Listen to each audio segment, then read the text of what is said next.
Hello again, and welcome back to Read Along with Grandma Sherry. I hope everyone is doing well today. And the story we have today is also written by our friend Dr. Seuss. It is called The 500 Hats of Bartholomew Cubbins. Now, not many people know this book, but I remember it from when I was a child. And I thought you might like the story. So let's start. In the beginning, Bartholomew Cubbins didn't have 500 hats. He had only one hat. It was an old one that had belonged to his father, and his father's father before him. It was probably the oldest and the plainest hat in the whole kingdom of Did, where Bartholomew Cubbins lived. But Bartholomew liked it, especially because of the feather that always pointed straight up in the air. The kingdom of Did was ruled by King Derwin. His palace stood high on top of the mountain. From his balcony, he looked down over the houses of all his subjects. First, over the spires of the noblemen's castles, across the broad roofs of the rich men's mansions, then over the little houses of the townfolk, to the huts of the farmers far off in the fields. It was a mighty view, and it made King Derwin feel mighty important.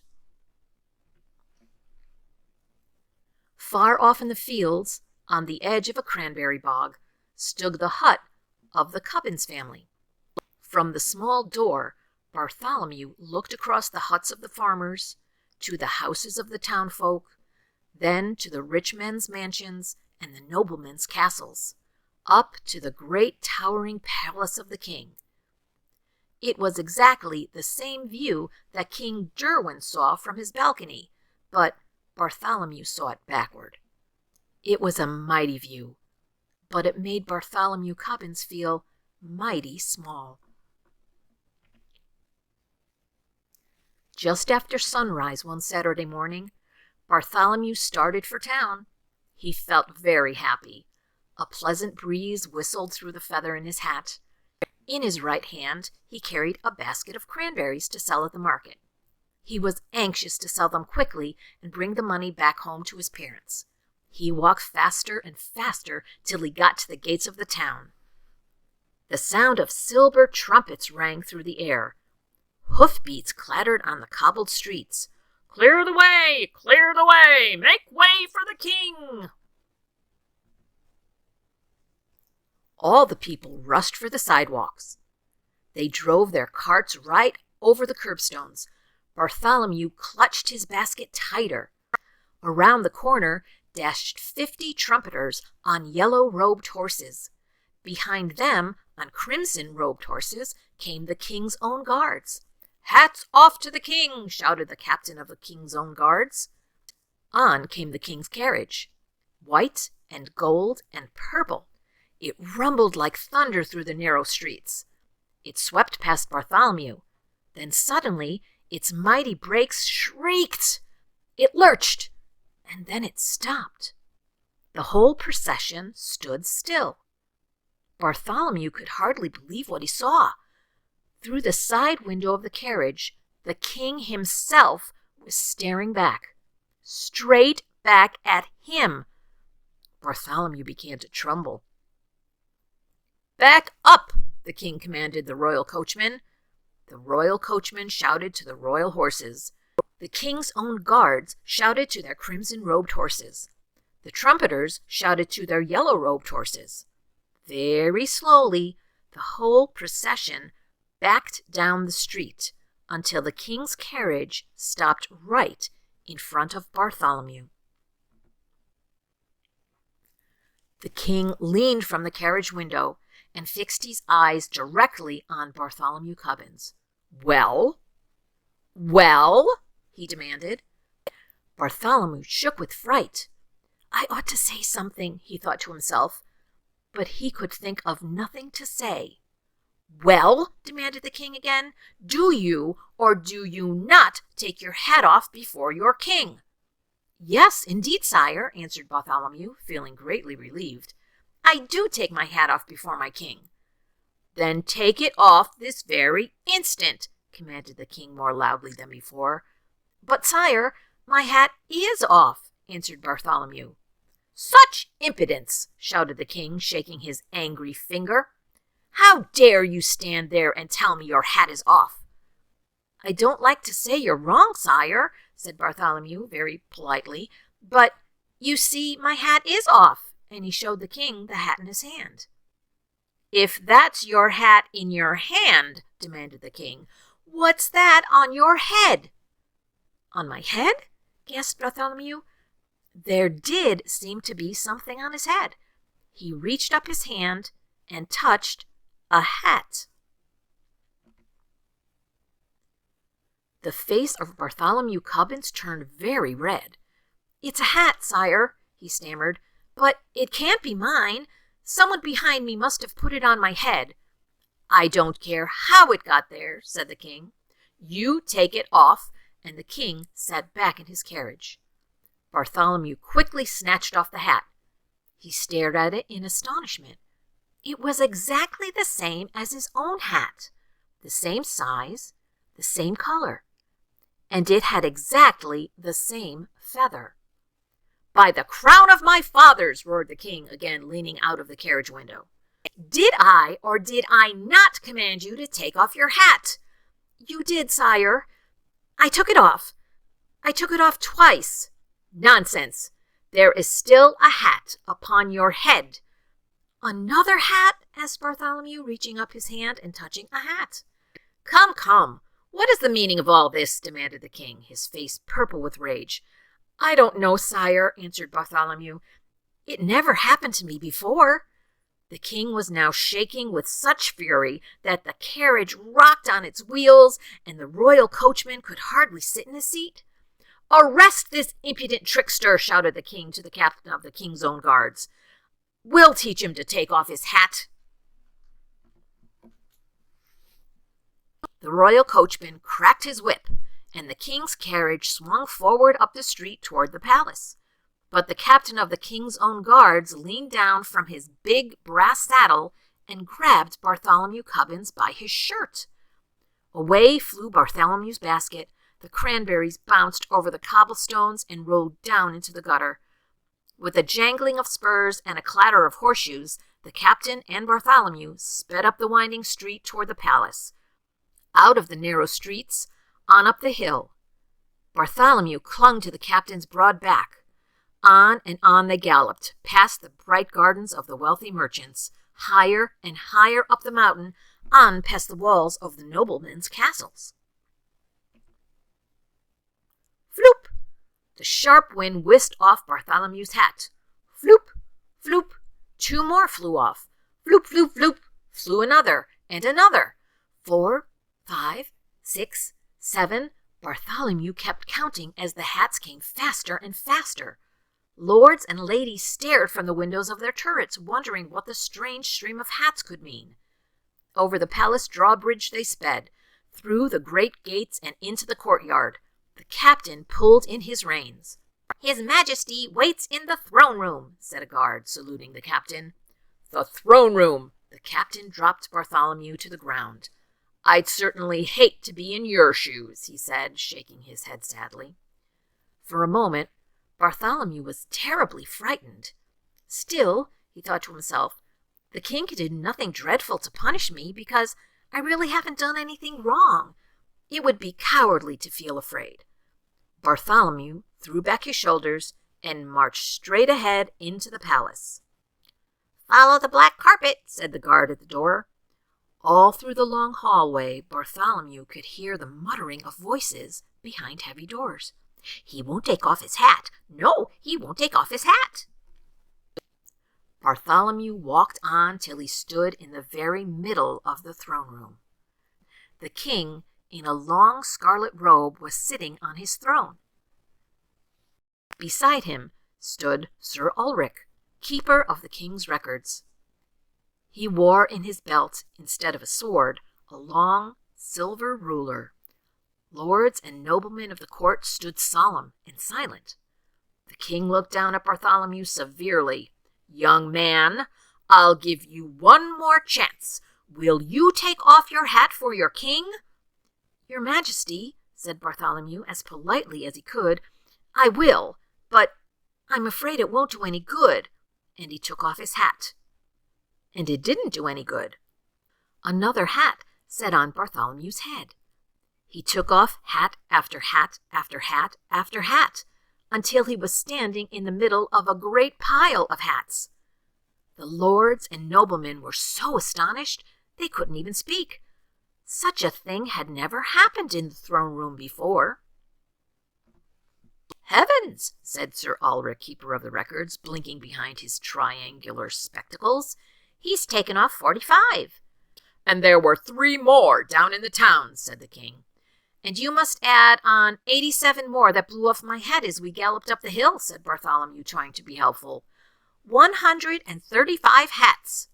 "Most unusual," said Sir Ulrich, writing it down on a long scroll. "Come, come," said the king impatiently. "Sir Ulrich, what do you make of all this nonsense?" "Very serious nonsense, your Majesty," answered Sir Ulrich. "I advise you to call in an expert on hats." "Excellent," agreed the king. "Ho, guard, fetch in Sir Snips, maker of hats for all the fine lords." Into the throne room marched the smallest man, wearing the tallest hat that Bartholomew had ever seen. It was Sir Snips. Instead of a sword, he wore at his side a large pair of scissors. "Take a look at this boy's hat," commanded the king. Sir Snips looked at Bartholomew Cubbins' hat and sniffed in disgust. Then he turned to the king and bowed stiffly. "Your Majesty, I, Sir Snips, am the maker of hats for all the fine lords. I make hats of cloth of gold, fine silks, and gems and ostrich plumes. You ask me what I think of this hat? Pooh! It is the most ordinary hat I ever set eyes on." "In that case," said the king, "it should be very simple for you to take it off." "Simple indeed," mumbled Sir Snips haughtily, and standing on his tiptoes, he pushed his pudgy thumb at Bartholomew's hat and knocked it to the floor. Immediately, another appeared on Bartholomew's head. "Screebies!" screamed Sir Snips, leaping in the air higher than he was tall. Then he turned and ran shrieking out of the throne room. "Dear me," said the king, looking very puzzled. "If Snips can't do it, this must be more than an ordinary hat." 136, wrote Sir Ulrich, wrinkling his brow. "Your Majesty, I advise that you call in your wise men." "A fine idea," said the king. "Ho, guard, bring me Nad. Nad knows about everything in all my kingdom." In came an old man. He looked at the hat on Bartholomew's head. He looked at the pile of hats on the floor. "Nad, my wise man, can you take off his hat?" asked the king. Nad shook his head solemnly, no. "Then fetch me the father of Nad," commanded the king. "He knows about everything in all my kingdom and in all the world beyond." In came an even older man, but when he looked at Bartholomew's hats, the father of Nad merely locked his fingers around his beard and said nothing. "Then bring me the father of Nad," ordered the king. "He knows about everything in all my kingdom, in all the world, and in all the worlds that may happen to be." Then came the oldest man of them all. He just looked at Bartholomew and nibbled nervously at the end of his beard. "Does this mean there is no one in my whole kingdom who can take off this boy's hat?" bellowed the king in a terrifying voice. A small voice came up through the balcony window. "What's the matter, Uncle Derwin?" To Bartholomew, it sounded like the voice of a boy. The king stepped out on the balcony and leaned over the marble railing. "There's a boy in here, just about your age," the king said. "He won't take off his hat." Bartholomew tiptoed up behind the king and looked down.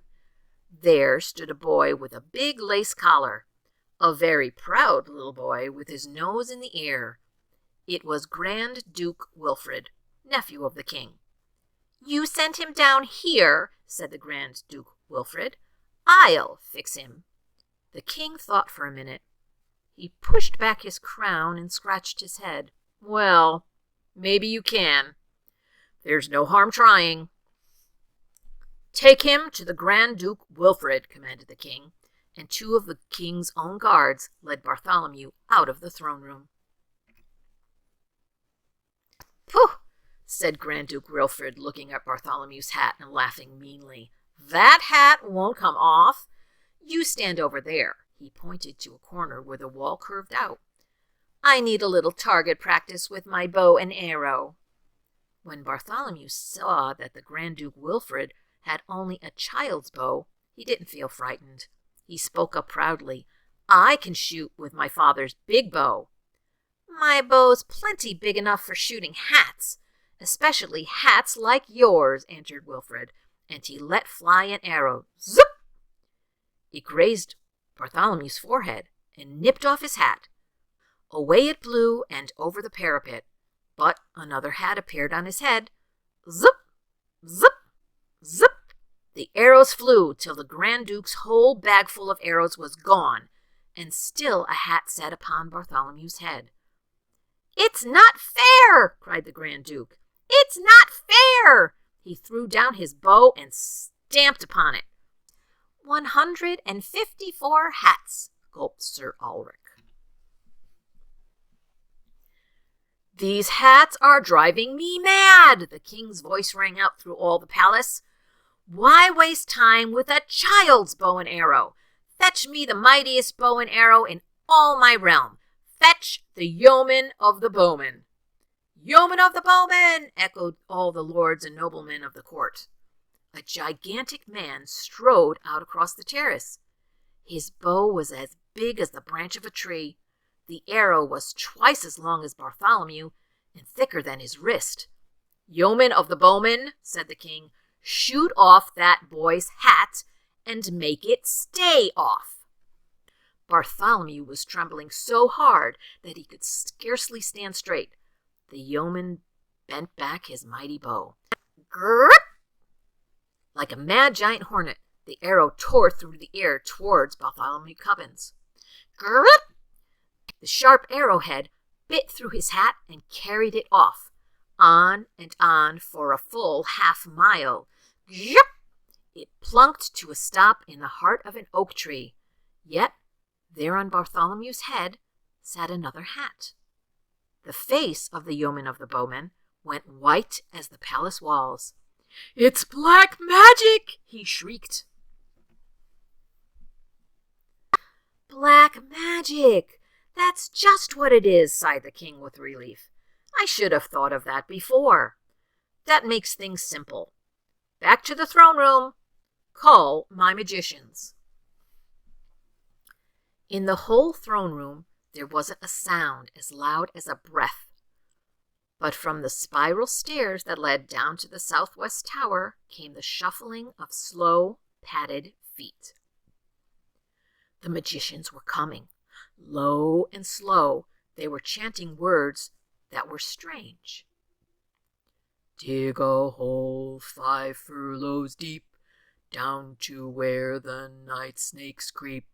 Mix and mold the mystic mud, mulber, bulber, tiddler, tud."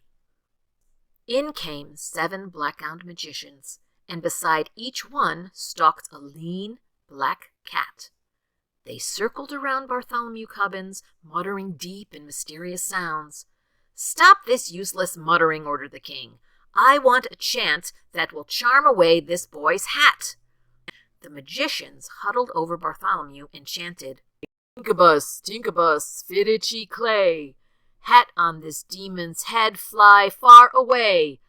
Howl, men, howl away, howl away, howl away. Yowl away, cats, Yowl away, yowl away, yowl away, hat on this demon's head, seep away, creep away, leap away, gleep away, never come back. A mighty good chance, said the king, looking very pleased. Are you sure it will work? All the magicians nodded together. But, said the king, looking puzzled, there still seems to be a hat upon his head. How long will it take for the charm to work? Be calm, O sire, and have no fears, chanted the magicians. Our charm will work in 10 short years. 10 years? Gasped the king. Away, fools, he shouted. Out of my sight! I can't wait 10 years to get rid of his hat. Oh dear, what can I do? What can I do? If I were king, whispered the Grand Duke Wilfred, I'd chop off his head. A dreadful thought, said the king, biting his lip, but I'm afraid I'll have to. Young man, he said to Bartholomew Cubbins, and he pointed to a small door at the end of the room. March down those steps to the dungeon and tell the executioner to chop off your head.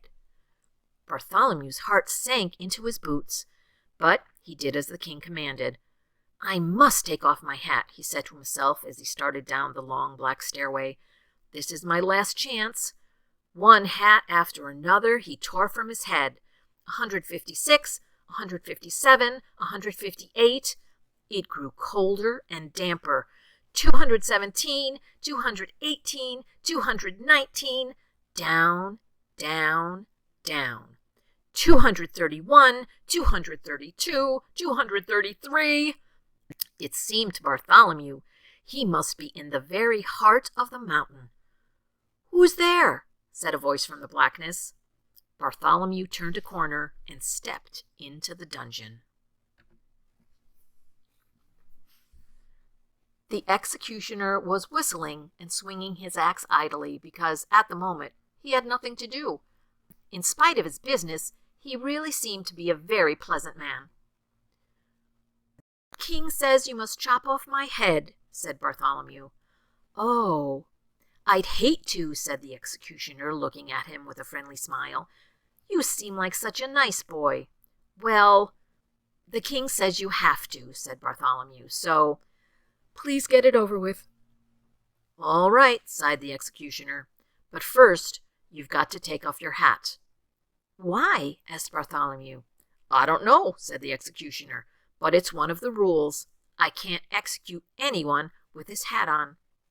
All right, said Bartholomew. You take it off for me. The executioner leaned across the chopping block and flipped off Bartholomew's hat. What's this? He gasped, blinking through the holes in his mask as another hat sat on Bartholomew's head. He flipped this one off, then another, and another. Fiddlesticks, grunted the executioner, throwing his axe on the floor. I can't execute you at all. And he shook hands with Bartholomew and sent him back upstairs to the king. The king had been taking a nap on the throne. What are you doing back here? He said to Bartholomew, angry at being awakened. I'm sorry, Your Majesty, exclaimed Bartholomew. My head can't come off with my hat on. It's against the rules. So it can't, said the king, leaning back warily. Now, how many hats does that make altogether? The executioner knocked off 13, and I left 178 more on the dungeon steps, answered Bartholomew. 346 hats, mumbled Sir Ulrich from behind his scroll. Uncle Druin, yawned the Grand Duke Wilfred. I suppose I'll have to do away with him. Send him up to the highest turret, and I, in person, will push him off. Wilfred, I'm surprised at you, said the king. But I guess it's a good idea. So the king and the Grand Duke led Bartholomew Cubbins toward the highest turret. Up and up and up the turret stairs he climbed behind them. This is my very last chance, thought Bartholomew. He snatched off his hat. 347. He snatched off another. He pulled and he tore and he flung them behind him. 398, 399. His arms ached from pulling off hats, but still the hats came. Bartholomew climbed on. 448, 449, 450, counted Sir Ulrich, puffing up the stairs behind him. Suddenly, Sir Ulrich stopped. He looked.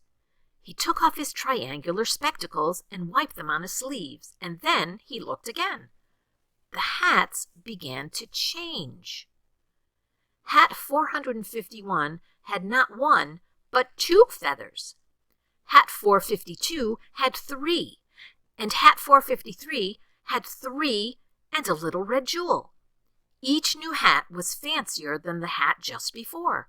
"Your Majesty, Your Majesty," called Sir Ulrich, but the king and the Grand Duke were way up where they couldn't hear. They had already reached the top of the highest turret. Bartholomew was following just behind. "Step right out here and get on that wall," snapped the Grand Duke Wilfrid. "I can't wait to push you off." But when Bartholomew stepped up on the wall, they gasped in amazement. He was wearing the most beautiful hat that had ever been seen in the kingdom of Did. It had a ruby larger than any the king himself had ever owned. It had ostrich plumes, and cockatoo plumes, and mockingbird plumes, and paradise plumes. Besides such a hat, even the king's crown seemed like nothing. The Grand Duke Wilfrid took a quick step forward. Bartholomew thought his end had come at last. "Wait!" shouted the king. He could not take his eyes off the magnificent hat. "I won't wait," the Grand Duke talked back to the king. "I'm going to push him off now. That new big hat makes me madder than ever." And he flung out his arms to push Bartholomew off. But the king was quicker than Wilfrid. He grabbed him by the back of his fine lace collar. "This is to teach you," His Majesty said sternly, "that Grand Dukes never talk back to their king." And he turned the Grand Duke Wilfrid over his knee and spanked him soundly right on the seat of his royal pants. "And now," smiled the king, lifting Bartholomew down from the wall, "it would be nice if you'd sell me that wonderful hat." 498, 499, broke in the tired voice of Sir Ulrich, who had just arrived at the top of the steps. "And that," he pointed to the hat on Bartholomew's head, "makes exactly 500. 500! exclaimed the king. "Will you sell it for 500 pieces of gold?" "Anything you say, sire," answered Bartholomew. "You see, I've never sold one before." The king's hands trembled with joy as he reached for the hat. Slowly, slowly, Bartholomew felt the weight of the great hat lifting from his head. He held his breath. Then suddenly he felt the cool evening breeze blow through his hair. His face broke into a happy smile. The head of Bartholomew Cubbins was bare. "Look, Your Majesty, look!" he shouted to the king. "No, you look at me," answered the king, and he put the great hat on right over his crown. Arm in arm, the king and Bartholomew went down to the counting room to count out the gold. Then the king sent Bartholomew home to his parents. No basket on his arm, no hat on his head, but with 500 pieces of gold in a bag. And the king commanded that the hat he had bought, and all the other hats too, be kept forever in a great crystal case by the side of his throne. But neither Bartholomew Cubbins, nor King Derwin himself, nor anyone else in the kingdom of Did, could ever explain how the strange thing had happened. They only could say it just happened to happen, and was not very likely to happen again. Well, that, my friends, is the end of the 500 Hats of Bartholomew Cubbins, written and illustrated by our dear friend, Dr. Seuss. I hope you enjoyed it. I hope you loved it. It was a very fun story. Though it was long, I hope you didn't mind. And I hope you have a wonderful rest of your day. Bye-bye.